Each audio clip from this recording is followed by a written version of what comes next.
Pessoal, eu trabalho instalando o sistema solar fotovoltaico, a famosa placa solar. Já ajudei mais de 8.000 pessoas a se qualificarem para também trabalhar instalando energia solar. Na descrição desse vídeo aqui embaixo eu vou deixar um link com mais informações para você que também deseja trabalhar com energia solar.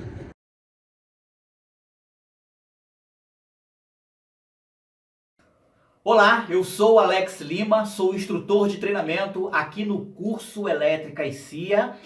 Hoje vamos continuar aí o nosso treinamento aí, um mini curso on-grid, tá? São 10 aulas que eu tenho separado para apresentar o curso, né, de energia solar aqui da Elétrica e CIA. Alguns amigos pediram para estar apresentando como é que é o curso e tal, então eu separei 10 aulas aqui.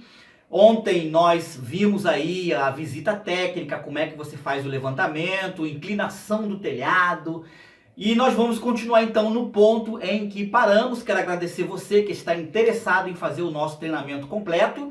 Assista essas aulas, vai acompanhando aí cada aula, tire suas conclusões e em algum lugar nessa página vai aparecer um link aí para você estar se matriculando no curso completo. Esse é apenas uma amostra do curso, são 10 aulas que vão acontecer, você vai receber essas aulas regularmente aí, apenas 10, para você ter uma noção de como é o nosso treinamento. Tenho certeza que você vai gostar. O curso Elétrica e CIA é um dos melhores cursos de energia solar online, beleza? Então, vamos lá. Eu já determinei que esse daqui vai ser o lado positivo, e positivo saindo, negativo e negativo saindo. Por esse motivo, quando for ligar o inversor de tensão, nunca preste atenção. Que aqui está, beleza? Essa caixa aqui é o padrão, ela vem na tampa dela escrito aterramento. A companhia elétrica, quando for fazer a vistoria, ele demora um pouquinho, está inicializando o sistema. Por enquanto, quem está sustentando ele é a rede elétrica, lá vai piscar os dois. Olha por baixo, nós temos então as estruturas de aço que está suportando o telhado. Nós temos que fazer uma análise para ver se vai suportar os módulos, ok? Os módulos, um módulo de 260 watts, um painel de 260 watts, pesa em média 19 quilos. Então, quantos painéis? Vai pegar quantos painéis aqui? 20? Será que essa estrutura suporta? Então eu tenho que subir aqui, conferir para ver se está corroído, se está em bom estado, se realmente vai suportar. Esse prédio aqui, esse templo, essa igreja, será que tem colunas aqui? Em casos como esse, é importante que você peça ao responsável pelo imóvel a planta baixa, o documento do engenheiro civil que elaborou esse projeto aí. Em muitos casos, não há um documento, geralmente, principalmente igrejas, foi o caso desse prédio aí. O responsável, ele não tinha um documento de um engenheiro, certo? Ele não tinha um documento de um engenheiro. Quem montou foram os próprios membros dessa igreja, que tinham lá profissionais e pedreiros, e eles ali levantaram. Aparentemente está muito bem feito, mas eu não tinha ali um documento que me indicasse se esse templo aí existe fundação, tem alicerce, tem colunas. Porque de repente você coloca os módulos aí em cima e esse telhado vem abaixo, esse prédio desaba. Então você tem que ter ali um respaldo. Tem um engenheiro que assinou, ele tem. Então a responsabilidade é desse engenheiro, certo? E nós temos que analisar aqui, mandar fotos para o engenheiro que vai fazer para ver se suporta. Há casos que você tem que pedir o dono do imóvel que faça um reforço no telhado, porque você está vendo que as condições não estão legal, vai ter que reformar para poder fazer as instalações. Que nesse caso aqui, o que eu fiz? O cliente, que é o responsável pelo imóvel, não tem uma assinatura, um projeto aí desses prédios com um engenheiro civil, um profissional responsável por isso aí.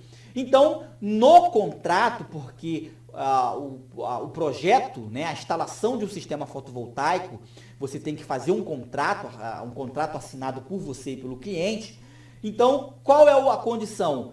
passar num contrato para o cliente assumindo a responsabilidade. Caso aconteça um problema, como o prédio não tem ali a assinatura de um engenheiro civil responsável, um arquiteto, alguém que se responsabilize, então o cliente autoriza assumindo qualquer responsabilidade no futuro. O que aconteceu nesse caso aí? Esse projeto aí, essa instalação, está há 1 ano aguardando, porque o responsável, então, pensou, bem, eu não vou assumir a responsabilidade disso no contrato. Eu vou procurar um engenheiro que venha fazer um laudo. Então, eu estou aguardando ele conseguir esse laudo que garanta a estrutura, se tem fundação, se tem alicerce, tem ali as suas sapatas, né, como eu costumo falar.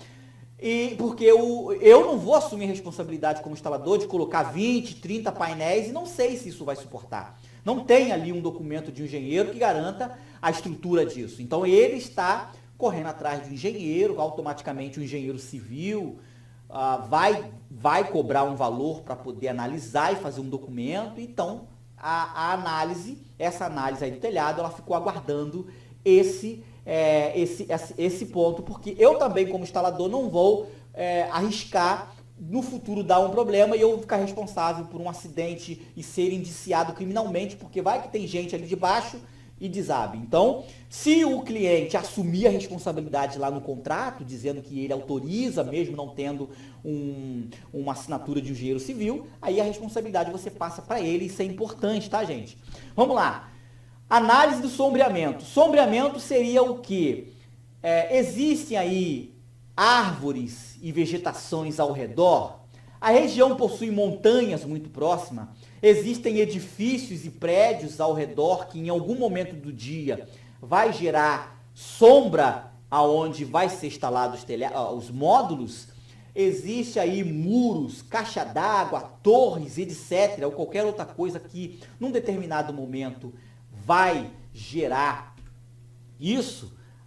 Você tem que anotar isso. Olha, tem aqui um muro que a partir das 14 horas ele gera sombra e não tem mais ali, a partir daquele horário, fica sombra sobre os painéis durante até o término do dia. Você tem que anotar isso, anotar esses horários aí. É importante que faça isso, porque o engenheiro vai colocar isso lá no projeto dele, ele vai fazer os cálculos com base no sombreamento também. Legal? Se tem morro, por exemplo, nessa foto aí, nós temos lá no fundo, nós temos alguns montes, né? Olha aqui o mouse lá em cima. Só que esses montes, ele em momento nenhum influenciam no sol. O sol não vai atrapalhar, não vai gerar sombreamento. Certo? Nós temos que anotar o horário em que o sol nasce nesse local. Botei um exemplo aqui. Na verdade, não é o exemplo, tá? Na verdade, nesse local aí que eu estive, ele nasce às 7 da manhã e se põe às 17 horas. Então, nós temos que anotar isso porque o engenheiro vai botar isso lá no software. A maioria, 99% dos engenheiros usam software, ok? Então, olha, não tem prédios, os prédios são mais ou menos na mesma altura desse local aí. Temos um prédio aqui à frente que está um pouco distante. Quando o sol atravessar do leste para o oeste, acompanha o mouse aí, olha, do leste, onde o sol nasce, e ele vai para o oeste, esse prédio está distante. Então, não tem ao redor dessa edificação aqui, onde vai ser instalado, não tem nenhum tipo de sombreamento. É sol de 7 da manhã até as 17 horas aí. Legal? Eu botei aqui um exemplo desse desenho 3D de algum tipo de sombreamento. Por exemplo, nós temos aqui um pinheiro.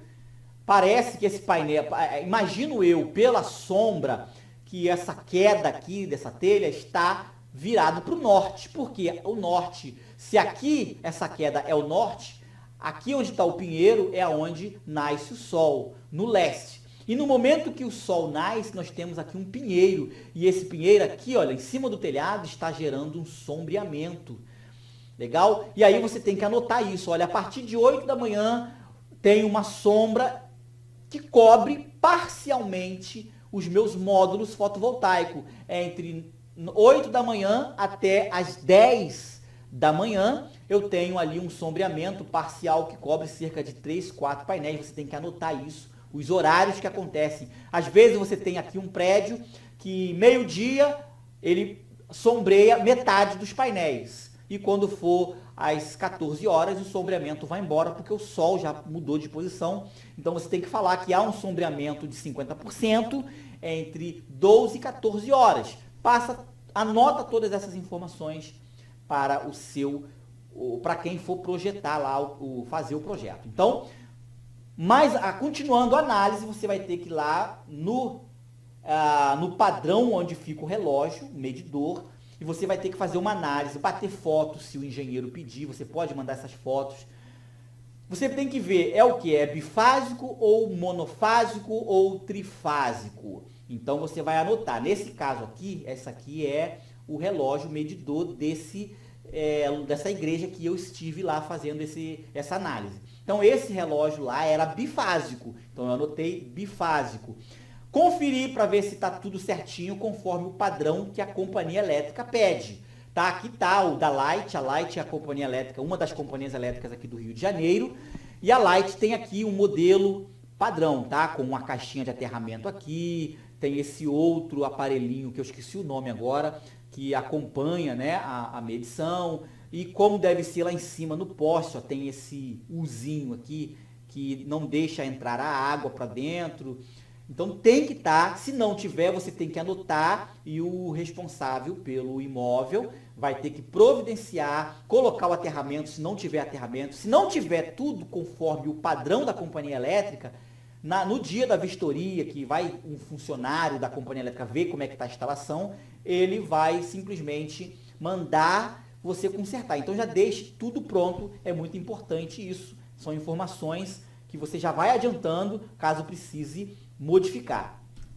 E por último, nós temos que analisar a conta de eletricidade, a famosa conta de luz, e qual a informação que você tem que pegar nessa conta de luz. Você tem que pegar a média do consumo anual, tá? Geralmente, isso aqui é da Enel, a antiga Ampla aqui no Rio de Janeiro, que é exatamente a conta dessa igreja aí, que eu estive lá. Tá? Então aqui tem, olha, em maio ele consumiu 272, junho consumiu 297, julho 271, e aí vai passando cada mês. E no final, olha aqui, olha, eu coloquei, circulei com o vermelho, a média em 12 meses é de 253, um consumo baixo. Trata-se de um local onde as pessoas se reúnem algumas vezes na semana para fazer o seu culto e eles não têm muito gasto. Então, olha, o dimensionamento vai ser todo com base na média dos últimos 12 meses. Tem que anotar isso no relatório para enviar para o projetista lá, para o engenheiro, caso você não seja esse tal. Ok? Então, anotou, olha, o consumo médio é de 253. Então, ele vai pegar esse valor, vai colocar lá, o software vai fazer, tem ali um algoritmo, um software pesado, que vai pegar o desvio azimutal, vai pegar lá o desvio de ângulo, o sombreamento, e ele vai pegar esse valor aí, ele vai fazer um cálculo de quantos módulos fotovoltaicos, quantos painéis vai precisar para alcançar essa média de 253 kW mês, ok? Então, isso é muito importante. Finalizo aqui essa etapa de análise de viabilidade do local, as condições que está o local, se precisa fazer alguma modificação ou se está tudo ok. O que precisa ser modificado na estrutura, você pede ao responsável pelo imóvel, olha, tem que reforçar, tem que mudar, o padrão precisa fazer aqui o aterramento que não tem, e etc. Pegou isso, o engenheiro então vai elaborar um projeto, tudo certinho. Nesse projeto vai ter lá os materiais, tudo que vai precisar, qual o tipo de suporte, quantos parafusos, quantos conectores, qual é o tamanho do cabo, qual é a bitola do cabo, qual o disjuntor que vai se precisar, qual é a amperagem, qual é o fusível. Enfim, é a partir daí que você vai receber. O engenheiro, após ele fazer tudo isso, ele vai te entregar o projeto, vai ter vários documentos, acredito que nós teremos aí outros professores aí explicando mais sobre o projeto, não é o nosso caso. Nesse projeto vai vir o diagrama unifilar. Então nós vamos começar a falar, antes de começar a instalação, nós temos que entender o diagrama unifilar.